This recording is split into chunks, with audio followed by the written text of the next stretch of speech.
محمد بن عرورہ نے بیان کیا، کہا ہم سے شعبہ نے، ان سے عدی بن ثابت نے، ان سے ابو حازم نے اور ان سے ابو ہریرہ رضی اللہ عنہ نے کہ رسول اللہ صلی اللہ علیہ وسلم نے تجارتی قافلوں کی پیشوائی سے منع فرمایا تھا، اور اس سے بھی کہ کوئی شہری کسی دیہاتی کا سامان تجارت بیچے، اور اس سے بھی کہ کوئی عورت اپنی دینی یا نسبی بہن کے طلاق کی شرط لگائے، اور اس سے کہ کوئی اپنے کسی بھائی کے بھاؤ پر بھاؤ لگائے۔ اسی طرح آپ نے نجش اور تسریہ سے بھی منع فرمایا۔ محمد بن عرورہ کے ساتھ اس حدیث کو معاذ بن معاذ اور عبدالصمد بن عبد الوارث نے بھی شعبہ سے روایت کیا ہے، اور غندر اور عبد الرحمن بن مہدی نے یوں کہا کہ ممانعت کی گئی تھی مجہول کے صیغے کے ساتھ۔ آدم بن ابی ایاس نے یوں کہا کہ ہمیں منع کیا گیا تھا۔ نظر اور حجاج بن منہال نے یوں کہا کہ منع کیا تھا رسول اللہ صلی اللہ علیہ وسلم نے۔ صحیح بخاری حدیث نمبر 2727۔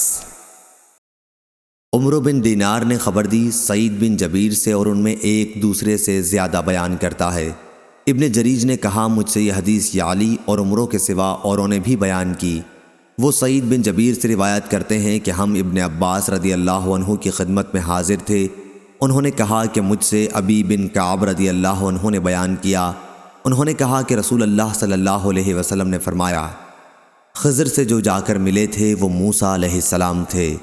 پھر آخر تک حدیث بیان کی کہ خضر علیہ السلام نے موسیٰ علیہ السلام سے کہا، کیا میں آپ کو پہلے ہی نہیں بتا چکا تھا کہ آپ میرے ساتھ صبر نہیں کر سکتے؟ موسیٰ علیہ السلام کی طرف سے پہلا سوال تو بھول کر ہوا تھا، بیچ کا شرط کے طور پر، اور تیسرا جان بوجھ کر ہوا تھا۔ آپ نے خضر علیہ السلام سے کہا تھا کہ میں جس کو بھول گیا آپ اس میں مجھ سے مواخذہ نہ کیجیے اور نہ میرا کام مشکل بناؤ۔ دونوں کو ایک لڑکا ملا جسے خضر علیہ السلام نے قتل کر دیا۔ پھر وہ آگے بڑھے تو انہیں ایک دیوار ملی جو گرنے والی تھی، لیکن خضر نے اسے درست کر دیا۔ ابن عباس رضی اللہ عنہ نے وراءہم ملک کے بجائے امامہم ملک پڑھا ہے۔ صحیح بخاری حدیث نمبر 2728۔ سفیان بن عینہ نے بیان کیا، ان سے ہشام بن عروہ نے، ان سے ان کے والد نے، اور ان سے ابن عباس رضی اللہ عنہ نے بیان کیا، کاش لوگ وصیت کو چوتھائی تک کم کر دیتے تو بہتر ہوتا، کیونکہ رسول اللہ صلی اللہ علیہ وسلم نے فرمایا تھا کہ تم تہائی کی وصیت کر سکتے ہو، اور تہائی بھی بہت ہے، یا آپ صلی اللہ علیہ وسلم نے یہ فرمایا کہ یہ بڑی رقم ہے۔ صحیح بخاری حدیث نمبر 2743۔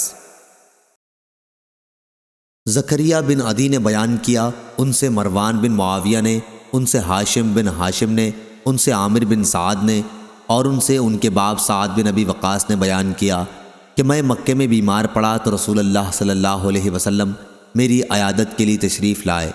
میں نے عرض کیا، یا رسول اللہ صلی اللہ علیہ وسلم میرے لیے دعا کیجئے کہ اللہ مجھے الٹے پاؤں واپس نہ کر دے، یعنی مکہ میں میری موت نہ ہو۔ آپ نے فرمایا، ممکن ہے کہ اللہ تعالیٰ تمہیں صحت دے اور تم سے بہت سے لوگ نفع اٹھائیں۔ میں نے عرض کیا، میرا ارادہ وصیت کرنے کا ہے، ایک لڑکی کے سوا اور میرے کوئی اولاد نہیں۔ میں نے پوچھا، کیا آدھے مال کی وصیت کر دوں؟ آپ نے فرمایا کہ آدھا تو بہت ہے۔ پھر میں نے پوچھا، تو تہائی کی کر دوں؟ فرمایا کہ تہائی کی کر سکتے ہو، اگرچہ یہ بھی بہت ہے، یا یہ فرمایا کہ بڑی رقم ہے۔ چنانچہ لوگ بھی تہائی کی وصیت کرنے لگے اور یہ ان کے لیے جائز ہو گئی۔ صحیح بخاری حدیث نمبر 2744۔